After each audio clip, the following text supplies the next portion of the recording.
Hi there. Welcome to Sound of Hope.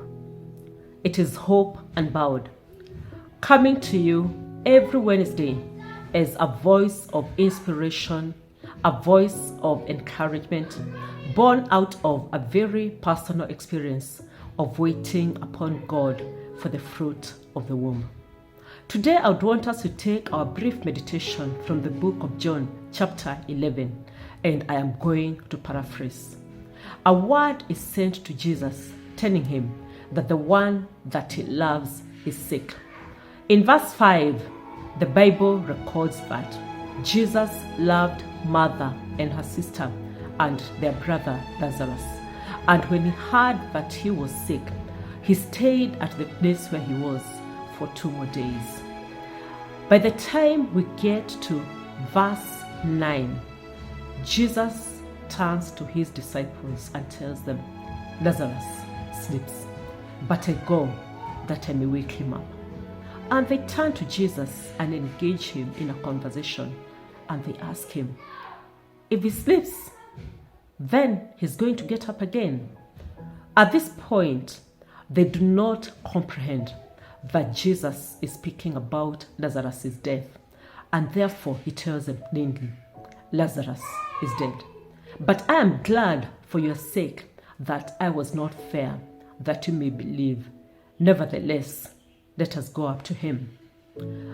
By the time they get near the homestead of Martha and Mary, Martha already meets him and starts telling him, Teacher, Master, if you had been here, our brother would not have died. And by the time we get to verse 17, the Bible says that when Jesus got to the place where they were, he found that Lazarus had already been dead and buried for 4 days.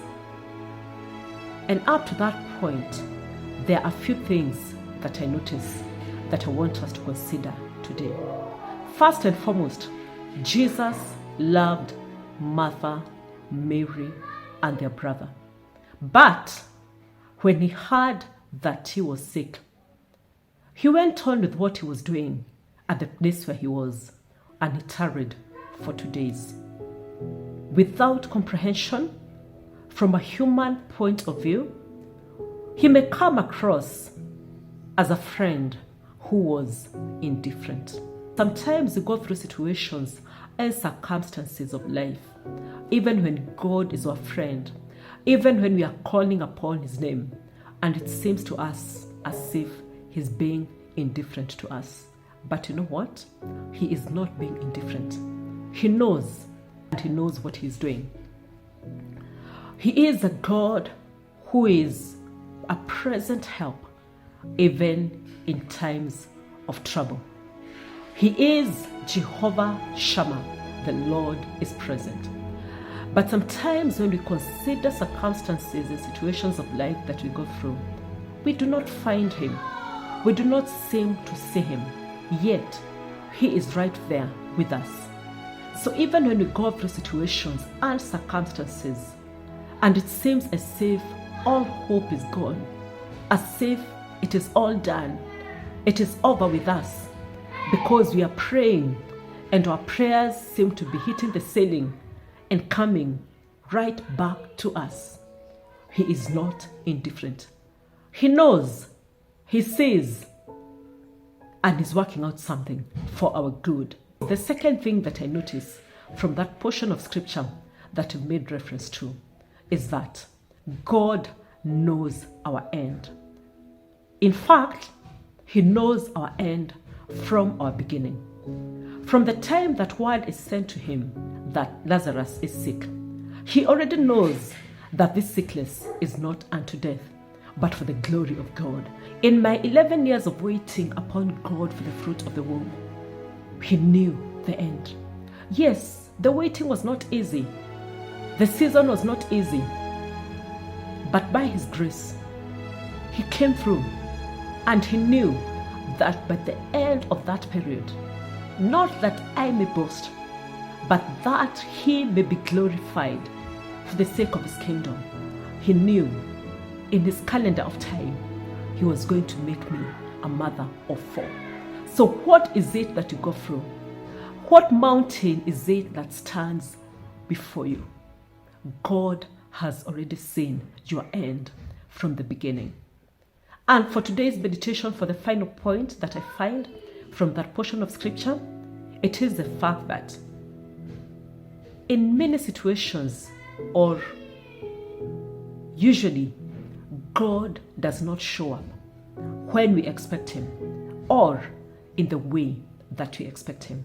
In fact, when he shows up and he weeps because of their unbelief, in verse 35, they turn to each other and they're kind of, wow, see how much he loved him. But Jesus does not turn up or show up to weep with them. He has come for an assignment, for the fulfillment of the words he spoken from the beginning, that this sickness is not unto death, but for the glory of God. And after he shows up, he asks them a question: where have you laid him?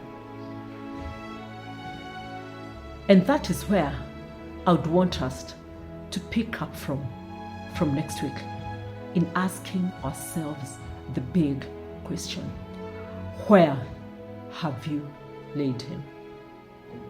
That's all for tonight. Thanks so much for joining us.